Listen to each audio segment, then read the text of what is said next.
Mais uma vez, boa noite, que Deus abençoe a sua igreja. Aqueles que estão aqui, aqueles que não puderam vir por algum motivo, estão em casa, que Deus possa lhe abençoar também. E o desejo do nosso coração é que a transmissão desse culto lhe alcance em algum lugar e que seja uma bênção na sua vida. Aos nossos visitantes, sejam bem-vindos. Essa é a casa de Deus, é a casa daqueles que desejam servi-lo. Você sempre será bem-vindo. Meus irmãos, nós tivemos durante essa semana uma semana bem proveitosa. Estamos no mês do Outubro Amarelo, é isso, né? Setembro, perdão, já estou antecipando, né? Setembro Amarelo. E tivemos no aeroporto. Ontem também houve uma palestra de Cleide lá na Van Rosado. Tivemos terça-feira aqui um evento muito importante dentro das nossas organizações.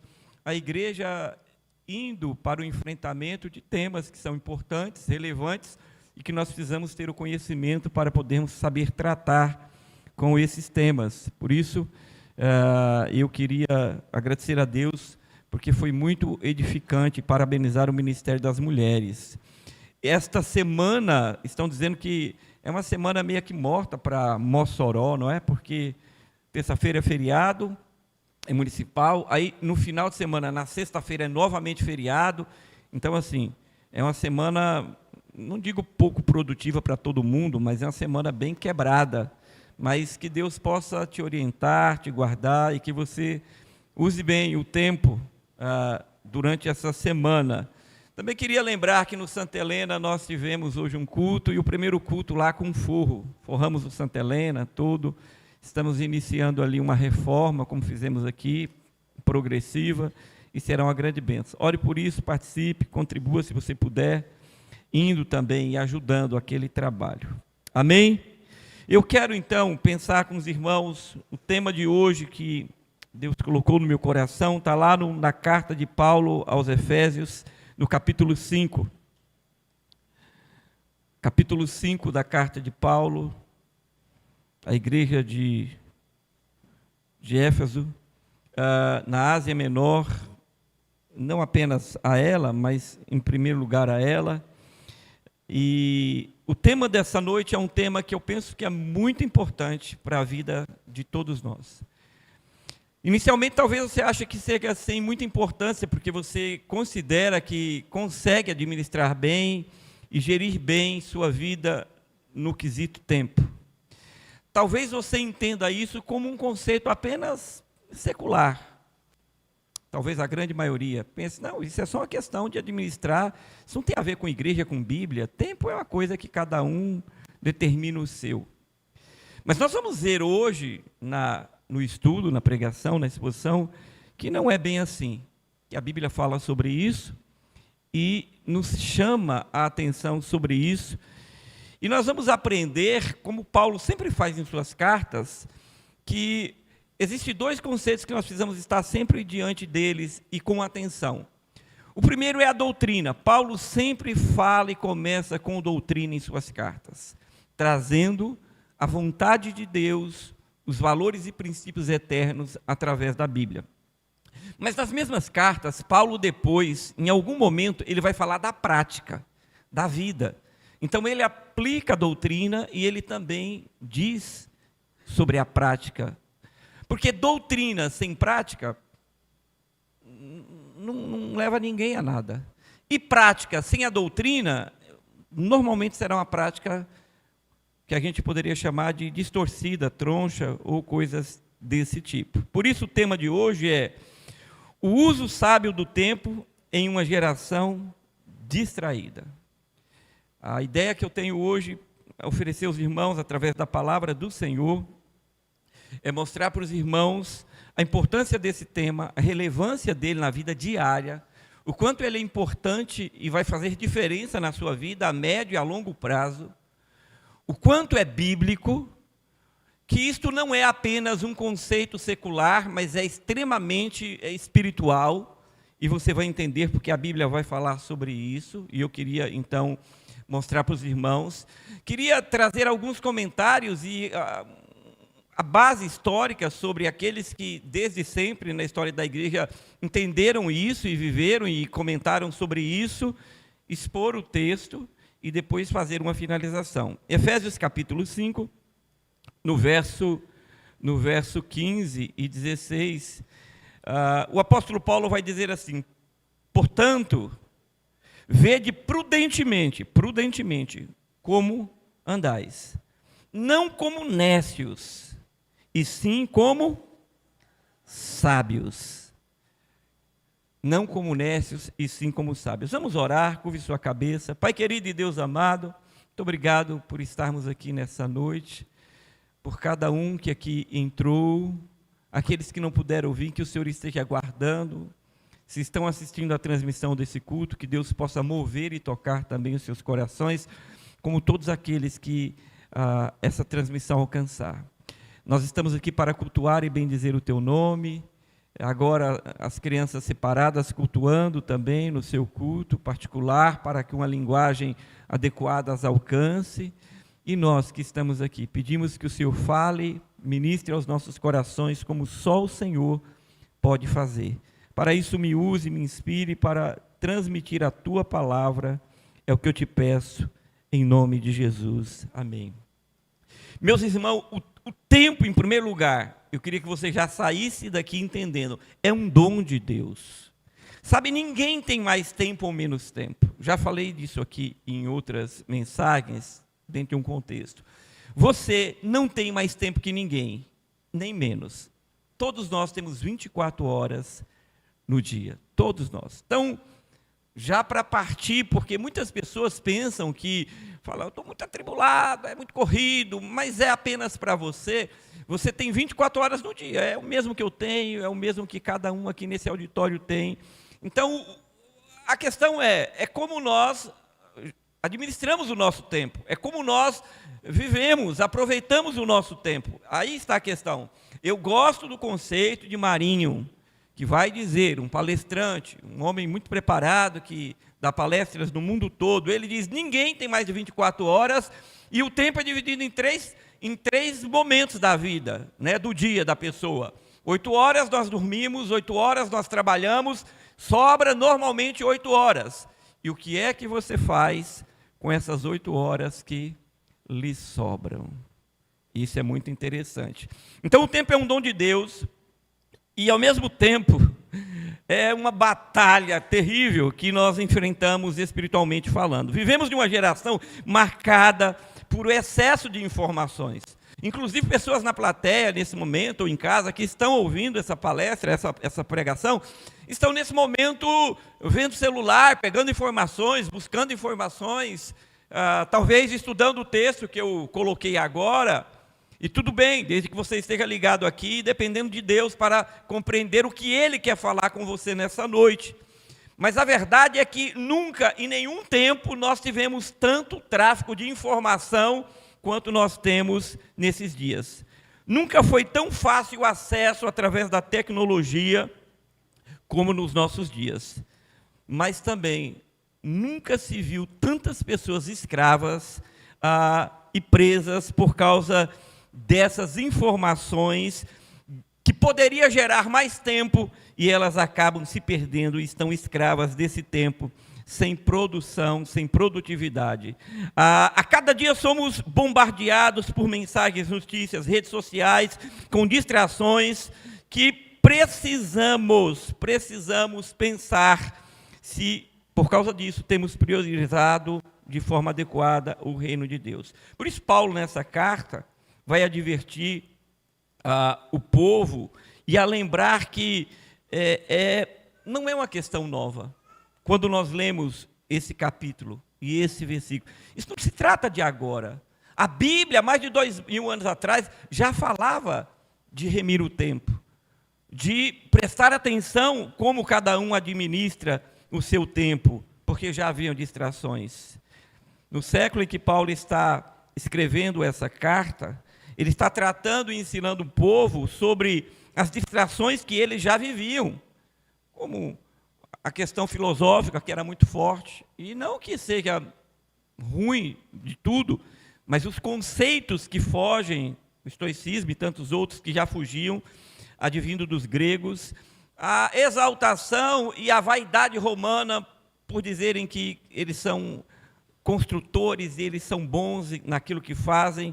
Eles não ligavam muito para a filosofia, mas eram muito dados ao fazer, ao poder. A idolatria que rodeava aquele povo naquele momento. Então Paulo vai dizer àquele povo: remi o tempo, vejam como vocês andam, porque os dias são maus. A vida cristã é uma peregrinação, nós vivemos nessa terra e somos peregrinos, o salmista vai falar sobre isso. No entanto, cada passo que damos, precisamos discernir, sermos sóbrios, vigilantes, do ponto de vista espiritual. Aqui aprendemos que a mordomia, no que Paulo vai ensinar, do tempo, não é apenas um assunto prático.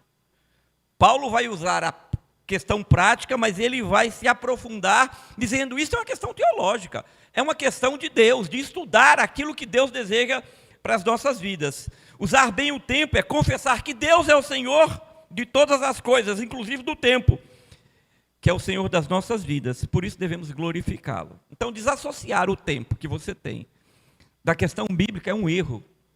E nessa noite, eu quero que você entenda, e aí você vai decidir o que vai fazer.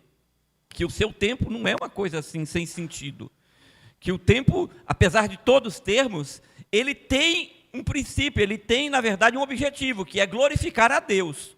E quando nós não fazemos e achamos que é só uma questão prática, nós corremos o risco de cairmos em grandes armadilhas. A Bíblia vai dizer, no Salmo 90, verso 12, ensina-nos a contar os nossos dias, para que alcancemos coração sábio. O salmista ressalta que a vida é passageira e que usar bem o tempo é uma expressão de sabedoria, mais um conceito bíblico, teológico. Não é uma questão prática como nós pensamos, somente. Também, mas como nós vamos usufruir deste tempo vai determinar o conhecimento que temos de Deus e vai glorificá-lo ou não. Então é muito importante, porque nesses dias que vivemos, eu nunca vi tanta gente ocupada a partir dos pequenininhos. Eu não sei você, pai, você, visitante, às vezes a gente tenta marcar uma agenda com alguém e adivinha quem é que interfere nessa agenda. Eu não estou dizendo positivamente, negativamente, mas só para os irmãos terem uma ideia. Normalmente hoje, quando você vai falar com o pai, com a mãe, com a família, e você quer fazer alguma coisa, não é o pai que diz assim, eu não posso. Não é a mãe que diz assim, eu não posso. Não, é porque fulano, que é o filho, ou um adolescente, ou uma criança, ou um jovem, não pode porque são 300 coisas. Antigamente nós não podíamos. Hoje, a agenda está posta para os menores. O tempo tem sido uma dificuldade, e interessante é que deveria estar melhor, mas não. Porque a tecnologia facilita, mas me parece que o que está acontecendo é que as pessoas não têm mais tempo para nada nessa vida. E o salmista vai dizer, aqueles que são sábios, sabem contar, remir e usar seu tempo de forma bíblica e sábia.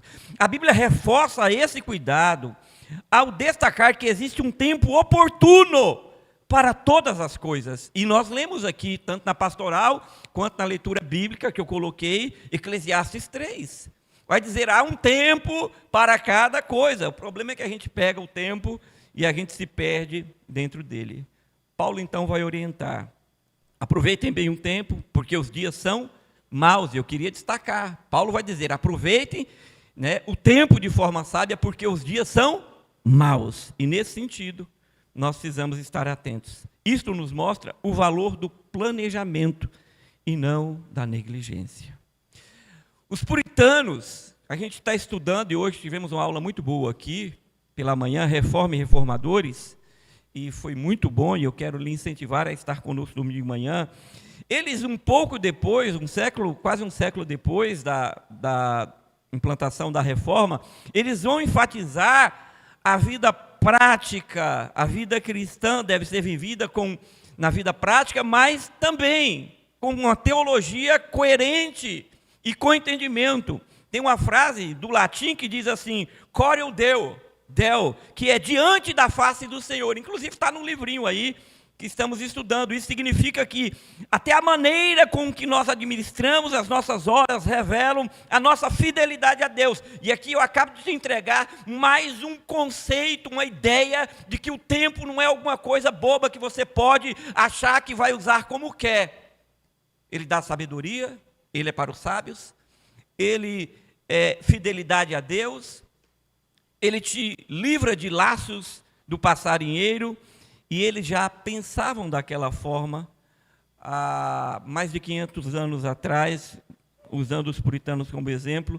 Ande diante da face do Senhor. A epístola que Paulo escreve aqui aos Efésios, ele escreve para uma igreja que estava sobre o Império Romano, século 60 ali, anos 60, 62, um público original de judeus e gentios também, mas que viviam em um contexto muito complicado, e por isso Paulo vai escrever para essa igreja, ali na Ásia Menor, e para outras igrejas, um lugar de grande paganismo, de idolatria, de pressões terríveis, e de grandes demandas. Era um centro comercial muito forte, um porto muito forte, então havia gente indo e voltando todo o tempo, e aquela igreja tinha desafios imensos, como nós temos hoje.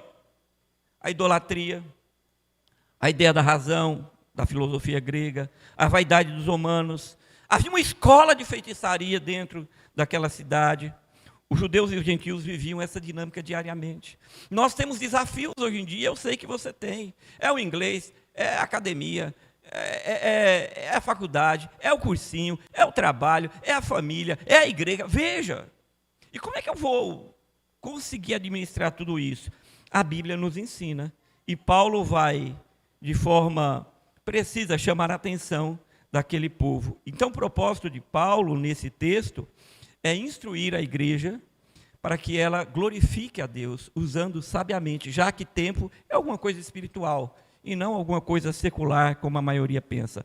Essa carta vai tratar de forma espetacular sobre a forma com que Deus chega ao coração do homem. Ela vai falar ali nos primeiros capítulos sobre salvação, mas ela vai falar também ali no próximo ao capítulo 4, final do capítulo 3, sobre a unidade do corpo de Cristo. Ela vai falar sobre santificação, separação, sobre pecado, no final do capítulo 4.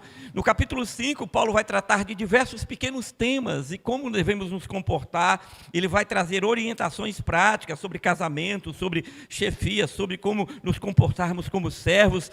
E no verso 6, Paulo acaba e finaliza a carta falando sobre guerra espiritual, ou batalha espiritual, como você queira, para ensinar aquela igreja que, apesar de todos esses dilemas e essas variadas coisas que acontecem na nossa vida, nós precisamos entender que o tempo precisa ser priorizado, porque tudo isso são distrações. Ele ainda vai dizer que, e advertir aquela igreja, a sensatez para cada um, para que vivam de forma a amarem e glorificarem a Deus, administrando bem o seu tempo. O verbo empregado no texto que lemos significa comprar de volta. É o que significa remir, compre de volta. E por que o texto no grego fala sobre isso? Porque quando da queda, o homem perdeu tudo que estava em harmonia, inclusive como administrar a sua própria vida e o seu próprio tempo. Então, o termo empregado aqui, a ideia do texto é: compre de volta o conceito, através da sabedoria, para glorificar a Deus, compre de volta a verdadeira sabedoria que vai lhe ajudar, então, a aplicar o seu tempo. Aproveite ao máximo, como quem adquire a oportunidade mais rara que nós temos.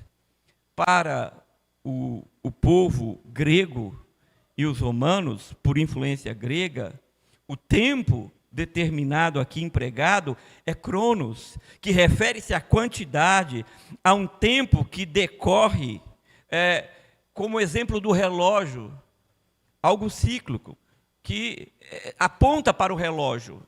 Essa era a visão de tempo para aquele povo, para o povo que não conhecia o Senhor. Mas não é o que Paulo está querendo dizer, porque a palavra empregada aqui é kairos, ou kairós, que aponta para a qualidade do tempo, que aponta para uma ocasião favorável, uma oportunidade. Muda tudo. O que Paulo está falando é um conceito teológico, que vai para a prática, mas que está ligado a aquilo que Deus deseja para as nossas vidas, porque isso pode ser uma tragédia para a vida do ser humano, para uma família, para uma igreja, inclusive, que às vezes usa o tempo de forma errada. O fato de haver muitas programações não significa que o tempo esteja sendo usado adequadamente e para a edificação do corpo de Cristo como Ele deseja. Paulo, então, está apontando para a eternidade quando ele fala que é a oportunidade de um tempo favorável. Um conceito bastante interessante. A gestão do tempo, com base bíblica, e também nesses dias da modernidade, deve envolver, primeiro, a definição de prioridade. E aqui eu queria que você pensasse sobre isso. Colocar Deus em primeiro lugar na busca pelo seu reino. Olha aí Mateus capítulo 6, verso 33. Por favor, coloque aí na tela. Olha o que a Bíblia vai dizer sobre tempo. Mateus, que está no Data Show, 6, 33. Defina suas prioridades. Busque em primeiro lugar o reino de Deus. Do que o texto está falando, Sidivan?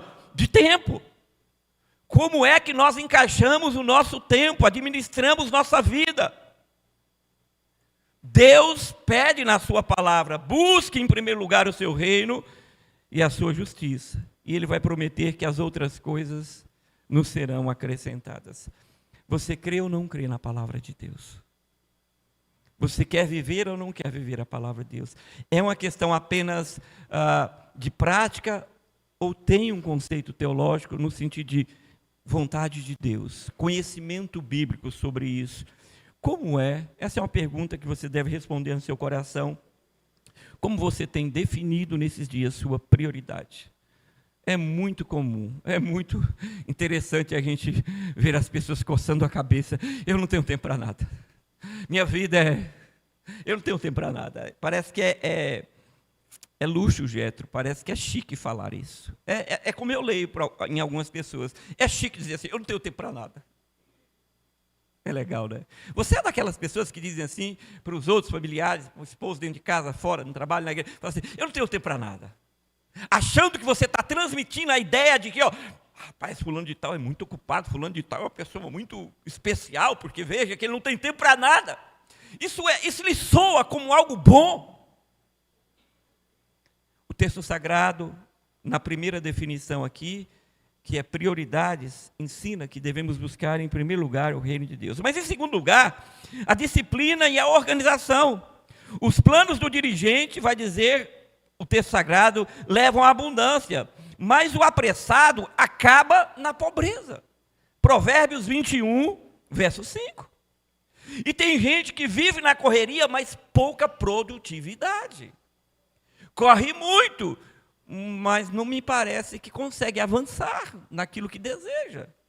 Justamente porque não entende o tempo. Não entende que o tempo foi criado por Deus. Kairos não é um conceito grego, é um conceito bíblico. E precisa ser entendido dessa forma, porque senão você vai perder tempo, gastar tempo, deixar o tempo, como diz aquele cantor carioca, deixa o tempo me levar ou deixa a vida me levar? Tempo leva eu, vida leva eu, não é? Como é que você tem priorizado na questão de disciplina seu tempo? Mas ainda, o equilíbrio na administração desse tempo, descanso, trabalho, espiritualidade, que são as coisas ligadas ao Senhor. Jesus equilibrava suas atividades com momentos de oração e retiro. Lucas, capítulo 5, verso 16, coloque aí para a igreja ler, evidenciando a importância do repouso e da comunhão com Deus. Tem momentos para cada coisa, e o desequilíbrio disso é uma tragédia para a vida humana. Não é bom. Então, tem pessoas que, às vezes, ficam até ofegantes, ou parecem ofegantes, porque o tempo, a correria, mas talvez lhes falte equilíbrio na vida, concernente a esse tema. Eu preciso trabalhar, eu preciso estudar, eu preciso horário, eu preciso ler a palavra, eu preciso de descanso. Alguém, uma vez, me disse em João Pessoa, numa palestra, eu estava ouvindo lá, e falou assim, ó, ele disse, as pessoas questionavam um tema que ele estava pregando, ele falou, você não pode querer ser melhor que Deus, porque até Deus tirou um dia de descanso. Tá bom, sabemos que aquilo aponta para a eternidade, para o descanso eterno, mas também está prescrito na Bíblia o descanso. O próprio Jesus trabalhou sobre isso. E aí a pergunta é, como é que está a sua vida nessa questão de equilibrar sua vida, seu tempo? Porque você vai sair daqui entendendo, pode não querer, mas vai viver, mas vai sair daqui entendendo que tempo não é uma questão apenas prática e secular, é bíblica. E vai fazer toda a diferença na sua vida, principalmente você que tem um compromisso com o Senhor. O planejamento, a rotina de organizar o espaço para reflexões, oração, vinda aos cultos, promove sabedoria nas decisões diárias e evita dispersões. As pessoas não entendem isso, que o tempo está relacionado, porque foi Deus que criou, e dar tempo e ter organização e planejamento vai te fazer mais sábio, mais coerente, mais inteligente no sentido de saber aplicar. Isso vai voltar para a sua vida como bênção, porque foi Deus que criou, meu irmão. E tem gente que não consegue. Tem o tempo do mundo, mas não consegue. Produz muito pouco. E outros aceleram demais, mas também tem pouca produtividade. O valor do descanso. O descanso faz parte da criação e da lei divina. Êxodo 20, de 8 a 11, pode pôr aí. Indicando que dedicar tempo para repor as energias é fundamental para a saúde. E se o indivíduo não tem saúde, não pode ser usado por Deus, porque vai morrer certamente. Então veja, o tempo tem que ser visto à luz da palavra do Senhor. E Jesus foi um grande exemplo disso. Jesus demonstrou habilidade em planejar, em administrar o tempo. Ele mesmo, em meio aos dramas e confusões e tensões que estavam em seu entorno ali no judaísmo, formando discípulos, curando pessoas, batalhando contra aqueles que perseguiam o evangelho, sabia priorizar a essência do tempo e dizer não na hora certa, encontrar tempo para o repouso e a oração. Por exemplo, Lucas 10, 38, põe aí, quando ele confronta tanto Maria quanto Marta, naquele encontro ali na casa delas. Ele ilustra ali o equilíbrio entre o serviço e a contemplação. Mas tem gente que não consegue, ainda que dentro da igreja, não consegue fazer isso. E você lembra que Maria entendeu que aquele era o tempo de contemplar e Marta estava agitada, era crente igual. Mas Marta não sabia que o tempo é para a glória de Deus e que não adianta querer mostrar. Marta pode ser um caso desse, das pessoas que querem mostrar serviço, achando que estão agradando a Deus. Vou fechar com Jesus agora, vou mostrar para ele, vou pegar e dizer para ele, olha, minha irmã deveria estar aqui. É claro que existe um contexto ali por trás, eu não vou entrar nisso, mas o fato é que ele repreende, ele diz, Marta, Marta, por que te ocupas com tantas coisas? Maria, tua irmã, escolheu a melhor parte. Não é que Jesus está condenando o trabalho de Marta, mas ele está dizendo, naquele tempo, era o tempo para a contemplação, para servir a Deus. O equilíbrio disso demonstra a prioridade que deve ser buscada, a espiritualidade que tem o seu lugar, né, para as coisas espirituais, e não apenas tarefas e obrigações. Meus irmãos, como é que você tem entendido a questão do tempo? Como é que você tem administrado? Eu quero voltar para o texto e fazer uma pequena exposição agora, no verso 15, lá do texto que iniciamos. Ele vai dizer assim, vede prudentemente como andais. Vede prudentemente. Paulo chama a atenção, e o vede aqui indica a vigilância constante, constante. Nós somos indisciplinados por natureza e por causa dessa natureza caída, nós podemos começar alguma coisa bem. E, na verdade, todo mundo começa bem. Você começa a ir bem na academia, começa empolgado as primeiras semanas, os primeiros 15 dias, o primeiro mês, talvez até a metade do segundo mês, e depois, quando você se percebe, no meio do ano, você já não vai mais para a academia. Só estou dando o exemplo da academia, isso pode ser aplicado em qualquer outra área. Tem pessoas que já começaram 10 mil faculdades. Eu estou usando o exagero, e não consegue. No meio do curso, um pouco antes do curso, um terço do curso já pararam, não consegue. E sempre haverá uma desculpa: eu não consigo, meu tempo, não dá para mim fazer. O tempo aqui, o verbo aqui e a ideia do texto é: seja vigilante. Seja vigilante. O tempo vai passar de todo jeito. Se você planejar daqui 4 anos, algumas coisas como meta e colocar e pontuar, os 4 anos vai se passar de toda forma.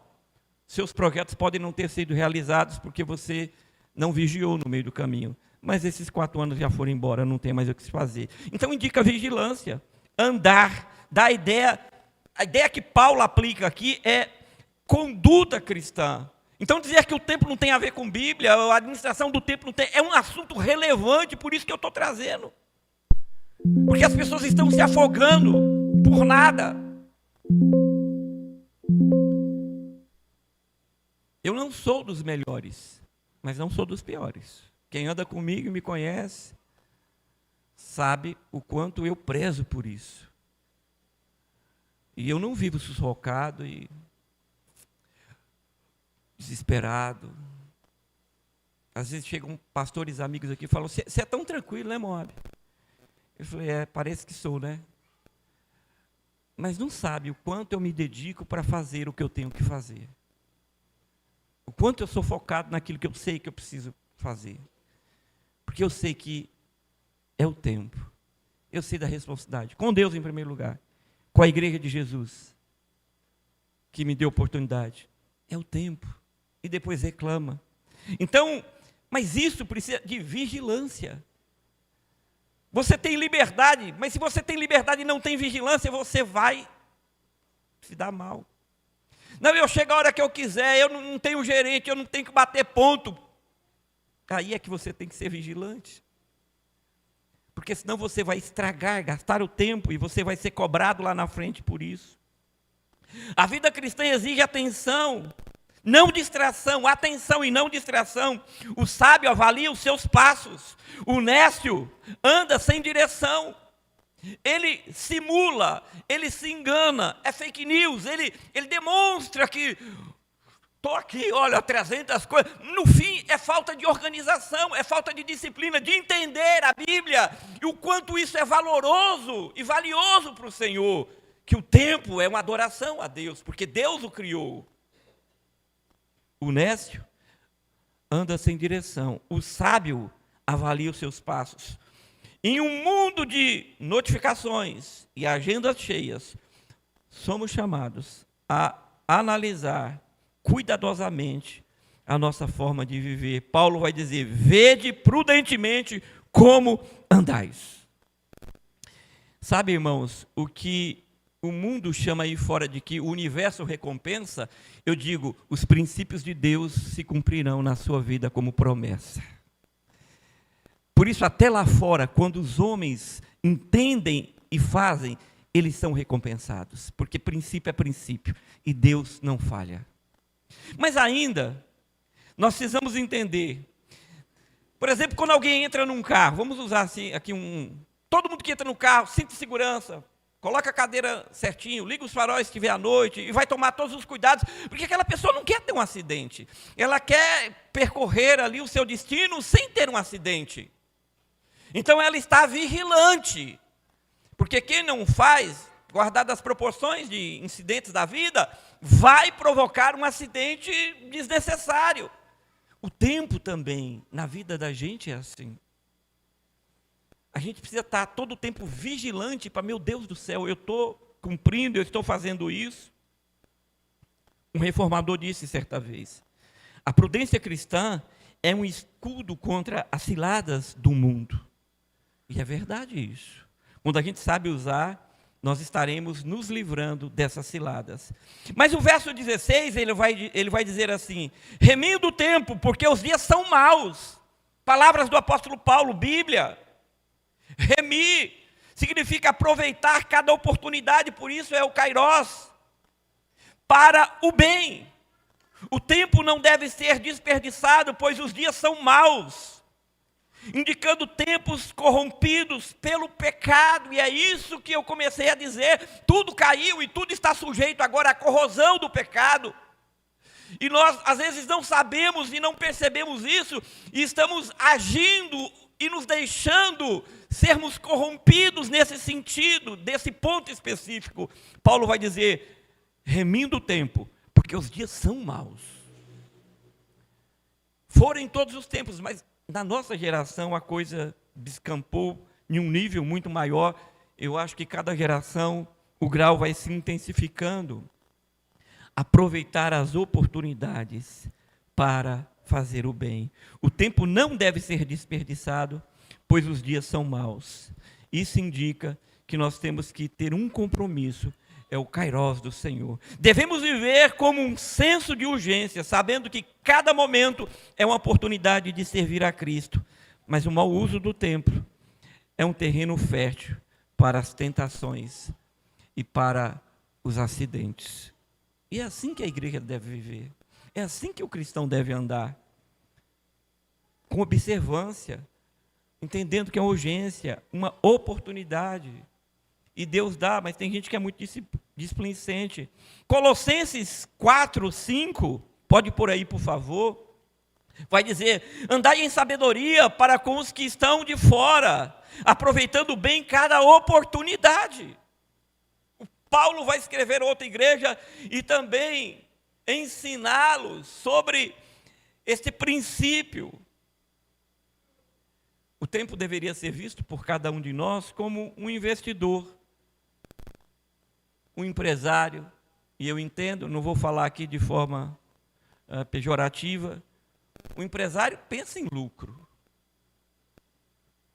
Eu, quando vou fazer um negócio, e você que é um cidadão comum, no sentido de não ser um empresário, você quando vai comprar alguma coisa ou vender alguma coisa, você não está muito ligado. A pessoa que é empresária, ela não faz assim, ela não pensa assim. Ela fala, eu paguei tanto, usei tanto tempo, a perda é essa aqui, e aí ela não abre. Aí você vai negociar, ela não abre mão. E você fala, poxa, que pessoa dura, chata, já usou, já. Mas é porque na cabeça dela, ela falou, não vou perder. Nenhum investidor quer perder. A mente dele é treinada para aquilo. Ele sabe a importância para que ele se mantenha no mercado. O que eu estou querendo dizer é que, da mesma forma, nós precisamos entender que perder tempo é perder vida, é perder oportunidade, é o que o texto está nos ensinando. Eu peguei aqui um comentário de um reformador, e ele vai dizer, Jonathan Eduardo vai dizer assim, o tempo é infinitamente mais precioso do que o ouro. Eu achei linda essa frase. O tempo é infinitamente mais precioso que o ouro, pois, uma vez perdido, jamais pode ser recuperado. Porque o ouro, os recursos naturais, materiais, você pode correr atrás e depois ter de novo. Mas ele diz aqui, no seu conceito sobre tempo, ele diz, mas o tempo não. O tempo você não busca de volta. O tempo você não pode trazer de volta. E isso deveria ser o nosso entendimento concernente ao tempo. Meus irmãos, o texto nos chama a um confronto. Como temos usado o tempo que Deus nos deu.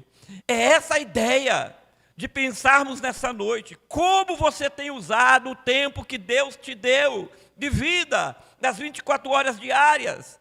Você acha que é simplesmente uma coisa sem sentido, sem razão? Não! O tempo é de Deus, o tempo é bíblico. O tempo tem projetos e propósitos, tem promessas dentro dele. Como é que nós servimos a Deus irresponsavelmente concernente ao tempo? E depois cobramos do Senhor suas promessas. Como temos usado o tempo que Deus tem nos dado? O que hoje preenche as nossas agendas, nossos pensamentos e os nossos dias, tudo com equilíbrio. O que é que preenche as nossas agendas? São coisas que realmente são pertinentes, glorificam a Deus, ou você está jogando e desperdiçando? Paulo nos lembra que os dias são maus. O texto vai falar sobre isso. A cultura nos arrasta para distrações, para superficialidade e para desperdício de vida. Essa é a verdade. E nós nem nos damos conta disso. Às vezes não queremos estar com a família, não queremos aproveitar, achamos que vamos viver assim tanto tempo. Vamos viver assim como Chiquinha. Eu sei que todo mundo quer, né, Chiquinha? Mas se vai, é outra coisa. Não querem aproveitar, não entendem, porque não tem um conceito bíblico do tempo, apenas um secular, de que isso não tem a ver, isso não tem a ver com igreja, com religião, com fé. Mas Cristo nos chama a viver como sábios, coerentes, que em cada oportunidade pode criar um altar de adoração, quer comais, quer bebais, quer fazer qualquer outra coisa, façam tudo para a glória do Senhor, para a glória do Senhor. O tempo deve ser para o cristão, em cada momento, um altar de adoração, seja trabalho, faculdade, escola, família, a igreja, um altar de adoração. Nós estamos aqui num altar de adoração, um campo de serviço, uma chance de testemunhar do Evangelho de Jesus Cristo. Eu vou finalizar, os músicos podem até vir se quiser, trazendo aqui algumas lições que penso que são importantes para cada um de nós. A vida pessoal, o tempo na vida pessoal. Faça a sua agenda um reflexo da fé no Deus que você serve. Pense sobre isso. Priorize a oração, a leitura da palavra, a obra, a misericórdia. Não viva no piloto automático. Não deixe tudo para em cima da hora. Dizem que quem está atrasado, não é? É porque não planejou bem o seu tempo, não é? E eu acredito, na vida pessoal, faça isso, priorize, tem tempo para isso, para aquilo, para aquilo, para aquilo. Na vida familiar, transforme momentos diários em momentos eternos. O horário do almoço, das refeições, um bate-papo, uma conversa, uma oração. Faça da sua vida familiar momentos, é um tempo de altar para Deus que aponta para a eternidade. Como isso é importante. Mas ainda na igreja, o corpo de Cristo carece de servos que não desperdiçam talentos. Sirva, participe, envolva-se, entendendo que é para glorificar a Deus. Não é para o pastor, não é para a denominação. Sua ausência é sempre um tempo perdido para o reino. E é preciso entender. Em tempos que as pessoas estão se distraindo e colocando em sua agenda as outras prioridades, a sua agenda vai dizer o quanto você entende sobre o tema. O tempo é bem mais precioso quando perdemos ele, perdemos parte de nós mesmos. Porque deixamos de sermos edificados e crescer em alguma área que Deus deseja. Portanto, nós devemos entender que esse sono espiritual pode ser uma desgraça na vida do povo, na vida do servo de Deus. Os dias são maus, Paulo vai dizer, mas Cristo é o Senhor do tempo. Ele vai dizer lá em Apocalipse, eu sou o Alfa e o Ômega, o princípio e o fim. Eu finalizo essa reflexão dizendo, ao sair daqui, cada um de nós, lembremos que cada minuto é uma semente que nós lançamos na eternidade. Essa é a perspectiva de tempo para o cristão. Que possamos, pela graça, vivermos como sábios, remindo o tempo, glorificando a Deus, levantando um altar em cada área da nossa vida, em cada minuto, até que o Senhor venha e nos dê o descanso eterno, onde o tempo não mais existirá. E viveremos eternamente diante dele, dizendo, santo, santo, santo, santo é o Cordeiro de Deus. Mas aqui, glorifique a ele. E tenha os benefícios de uma visão bíblica correta. voltará como promessa para a sua vida. Quando você entender que você não é o Senhor do seu tempo, o seu tempo foi lhe concedido para glorificar a Deus. Que Deus aplique essa palavra no coração da igreja. Fique de pé, vamos orar.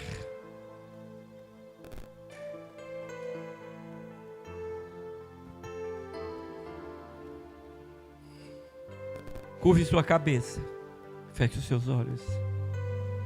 Senhor Deus, Pai querido, eterno, soberano, Criador dos céus e da terra, tudo criou em santo e em perfeito amor, sustentas e governas, ajuda-nos como igreja. O tempo não é algo secular, não é um conceito comum, não deve ser tratado apenas como uma administração secular no sentido de coordená-lo para produtividade, simplesmente. O tempo também é isso, mas o tempo em primeiro lugar para aquele que conhece Deus e a sua palavra. Aprendemos hoje que o tempo é de Deus, foi criado por Deus e para a glória de Deus. E como igreja e indivíduos que te servem, muitas vezes somos negligentes, não compreendendo. Por isso o Senhor diz: o meu povo perece por falta de conhecimento.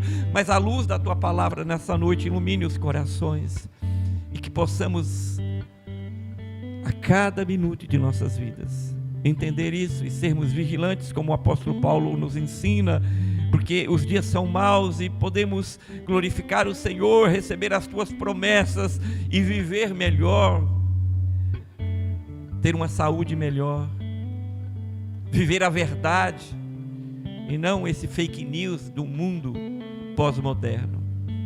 Ajuda o teu povo, ajuda esta igreja, ajuda esse pastor, ajuda o teu povo de forma geral, para que sejamos louvor da tua glória, para a tua glória. Obrigado pela tua palavra. Senhor, se o Senhor falou ao coração de pessoas nessa noite aqui ou em qualquer lugar, que teu Espírito as convença do pecado, da justiça e do juízo, e que elas voluntariamente entreguem suas vidas a ti, decidam te servir e dedicar o seu tempo, em primeiro lugar, à tua obra. Perdoa os nossos pecados. Assim nós oramos, no santo nome de Jesus. Amém.